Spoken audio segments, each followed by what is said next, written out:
আমরা এখন ভুবনেশ্বরে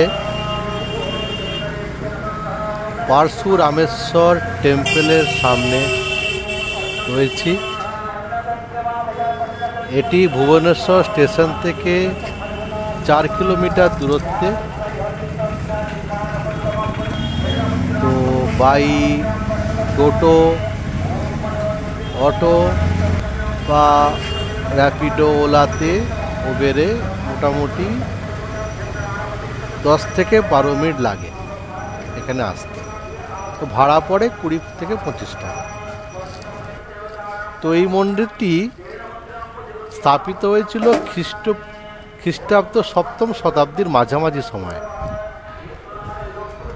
এবং এটি একটি ভুবনেশ্বরের প্রাচীনতম সংরক্ষিত মন্দিরগুলির মধ্যে একটি।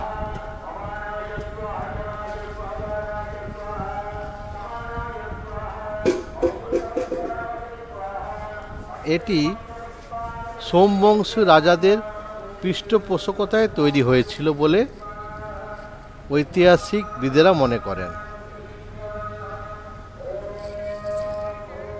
পরশুরাম মন্দিরটি আনুমানিক খ্রিস্টীয় 650 থেকে 680 সালের মধ্যে নির্মিত হয়েছিল।